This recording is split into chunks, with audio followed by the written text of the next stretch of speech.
जोहार साथियों, आप सबों को पता है 15 तारीख को हम सभी को जेएसएससी ऑफिस जाना है तो जाना है। सर पर कफन बांध लेना है और जेएसएससी ऑफिस जाना है। जब तक तोड़ेंगे नहीं तब तक छोड़ेंगे नहीं। इसी उद्देश्य को लेकर जाना है, चाहे कुछ भी हो जाए। जेएसएससी जाना है तो जाना है और बार बार नहीं जाना है, बस एक बार जाना है। और यह जेएसएससी की लड़ाई, सीजीएल की लड़ाई का यह अंतिम लड़ाई होगा। इसके बाद फिर हम लोग सीजीएल को लेके जेएसएससी ऑफिस नहीं जाएंगे तो नहीं जाएंगे। आज जेएसएससी ने इसी के डर के वजह से आज मीडिया को बुलाया था और उन्होंने एक भी स्पष्ट सवाल जवाब नहीं दिया। एक भी स्पष्ट जवाब उन्होंने नहीं दिया। और हमारे मीडिया भी कुछ सवाल नहीं पूछ पाते कि जिस मीडिया को ये भी नहीं पता है कि सीजीएल एग्ज़ाम का सिलेबस क्या है, सीजीएल एग्ज़ाम का कोई भी एग्ज़ाम का कट ऑफ कब दिया जाता है, कैसे रिजल्ट दिया जाता है, उस मीडिया को पता ही नहीं तो मीडिया जवाब क्या देगी? टीचर लोग, स्टूडेंट लोग से कभी जेएसएससी बात करता है? बताइए, एक भी टीचर का जेएसएससी जवाब नहीं दे सकता है। मीडिया को क्या पता भाई? और वैसे भी आप लोगों को पता है कि इस देश की मीडिया 159वें रैंक पर है पूरे वर्ल्ड में। सोचिए, उस मीडिया को क्या पता रहेगा बताइए? पूरे मीडिया भी काम हुआ है। इसी वजह से जयराम महतो ने उस दिन मीडिया को लताड़ा था, यही नतीजा था। क्योंकि मीडिया लोग पूरा बिके हुए, हर कोई जानता है, हर कोई जानता है। आप सोचिए, जिस एग्जाम का रिजल्ट का बात कर रहे हैं, क्यों नहीं आप कट ऑफ देते हैं? बोलते हैं फाइनल रिजल्ट के बाद देते हैं। फाइनल रिजल्ट अब नगर पालिका का आया, पीजीटी का आया, कहाँ दिए बताइए? जब रिजल्ट आ जाता है, ज्वाइनिंग हो जाता है, उसके 6 महीना के बाद कट ऑफ देते हैं। बताइए, ये कहाँ का न्याय है? अरे आप स्पष्ट क्यों नहीं बोलते हैं कि एक दिन क्वेश्चन लीक हुआ, एक दिन क्वेश्चन नहीं लीक हुआ, इसीलिए जिस दिन लीक हुआ उस दिन ज़्यादा लोगों का सिलेक्शन हो गया। 2200 आप रिजल्ट दिए, उसमें से आपका एक दिन का ही रिजल्ट हो जाता है। कैसे हो गया बताइए? एक दिन में 84 लड़के ही तेज थे और बाकी सब दूसरे दिन के तेज थे। ये कहाँ का न्याय है? ये सोचने वाली बात है। शिक्षकों की गिरफ्तारी भी शुरू हो गई है, पता है आप लोगों को। विकास पाल सर को अरेस्ट कर लिया, आज उनकी शादी थी, बताइए, आज उनको अरेस्ट कर लिया था। उन्हें 1 महीना से उन्होंने वीडियो नहीं बनाया, सोचिए, और उसको गिरफ्तार कर लिया।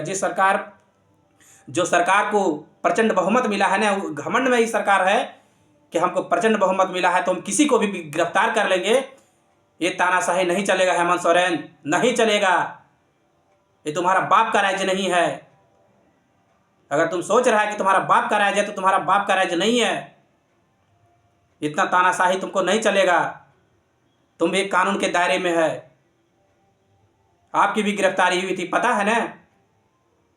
आप कोई आंदोलन करके गिरफ्तार नहीं हुए थे, आपने लूटा था। आप सोच रहे कि हम निकले कैसे? अरे भाई, कोई इतना भी कोई क्राइम कर लेता तो जेल से निकलता है। 6 महीना हवा लग गया ना, 1 साल। और आज आप स्टूडेंट लोग को बुर्बक बना रहे हैं। सीजीएल एग्जाम कैंसिल होगा तो होगा, इतना आप जान लीजिए। चाहे आप कुछ भी कर लीजिए, कुछ भी आप कर लीजिए, एक भी प्रूफ आपके पास नहीं है। एक भी प्रूफ आपके पास नहीं है कि आपने सीजीएल एग्जाम फ्रेश करवाया है। इस तरह का जेएसएससी पूरा खुलेआम क्वेश्चन बेचा है, खुलेआम पीजीटी में हैकिंग करवाया है, नगर पालिका का खुलेआम क्वेश्चन बेचा है, सीजीएल का खुलेआम क्वेश्चन बिका है। अरे बेशर्मों को लग रहा है कि हम क्वेश्चन नहीं बेचे हैं। एकदम इतने बेशर्म है। एकदम किसी भी हालत में 16 तारीख को जेएसएससी में उग्र प्रदर्शन होगा तो होगा। अगर पुलिस लाठी डंडे से चलाया ना तो उसको ईंट का जवाब पत्थर से दिया जाएगा, पत्थर से। जेएसएससी बोल रहा है हमको मारने का धमकी देता है, सब साला झूठ बोलता है। कोई किसी को मारने की धमकी नहीं दिया है, सब संवैधानिक तरीके से काम कर रहा है, सब संवैधानिक तरीके से। आप संवैधानिक तरीके से नहीं कर रहे हैं। आपने कौन हिसाब से आज लोगों को अरेस्टिंग किया है? आपका कौन राइट बनता है? क्या वो नक्सली हैं, कोई उग्रवादी हैं? आपका ये जो गलत रवैया है ना, नहीं चलेगा। घींच के बाहर करेंगे, घींच के बाहर करेंगे, इतना जान लीजिए। अगर आप गलत हैं, अगर सिस्टम को आप भ्रष्ट कर रहे हैं तो ये आपका इस तरह का जो रवैया है ना, बिल्कुल नहीं चलेगा। अगर आपसे नहीं हो रहा है तो जेएसएससी ऑफिस को छोड़ दीजिए। नीरज सिन्हा को नहीं, उससे नहीं संभल पाए तो एक दिन में ऑफिस छोड़ दिया, इतना आप जान लीजिए। अगर आपसे नहीं संभल पा रहा है, आप कौन अच्छे से हैं? आप भी तो जेएसएससी जेपीएससी में सेटिंग करके नौकरी लिए हैं। जेएसएससी में बैठने वाला पदाधिकारी कौन है? सेटिंग से नौकरी लिए हैं। तो चोर को क्या पता रहेगा कैसे एग्जाम? जिसको सिलेबस ही नहीं पता है वो सीजीएल को लेके सफाई दे रहा है कि हम क्वेश्चन आउट नहीं किए हैं। इन बेशर्मों को ईंट का जवाब पत्थर से देना होगा, पत्थर से। आप क्यों नहीं देते हैं? रो मार्क्स दीजिए, उसके बगल में दीजिए कि नॉर्मलाइज मार्क्स करके हम इसको इतना किए। आपका एजेंडा ही वही है कि किसी भी तरह से सेटिंग गेटिंग करके पैसा कमा रहा, नौकरी देना। कितने मार्क्स पर आप सिलेक्शन किए किसको पता है? दे दीजिए। इसमें आप डर क्यों रहे हैं? आप बोलते हैं हम रिजल्ट के बाद देते हैं कटअप। क्यों अब फाइनल रिजल्ट के बाद देते हैं? अभी आप क्यों नहीं देते हैं? क्यों आप फाइनल रिजल्ट के बाद देते हैं? क्या दिक्कत है आपको? कौन कितना मार्क्स लाया अभी आप दीजिए, अगर आप साफ हैं तो। लेकिन सब चोर जेएसएससी में बैठा है, आपको देने में क्या दिक्कत है? अगर आप निश्चित रूप से अगर रिजल्ट को पूरा फ्रेश दिए हैं तो आप बताइए कि कोई कितना मार्क्स लाया है, कितना उसका रॉ मार्क्स था, नॉर्मलाइज होकर कितना मार्क्स आया। आप क्यों नहीं दिए? सिर्फ और सिर्फ आप लोगों ने क्वेश्चन बेचा है तो क्वेश्चन बेचा है।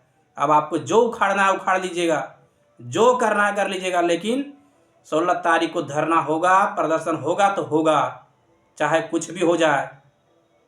एकदम उग्र रूप से प्रदर्शन होगा, उग्र रूप से। और जो पुलिस लाठी डंडा उठाया ना, उसको वहीं ईंट का जवाब पत्थर से मिलेगा, इतना आप जान लीजिए। हम लोग शांतिपूर्वक आंदोलन करेंगे और आपको एक कुछ भी एक्शन नहीं लेना है। अगर ले लिए तो समझ जाइएगा। बहुत बहुत धन्यवाद दोस्त। जो चैनल पर नए हैं सब्सक्राइब कीजिएगा। बहुत बहुत धन्यवाद।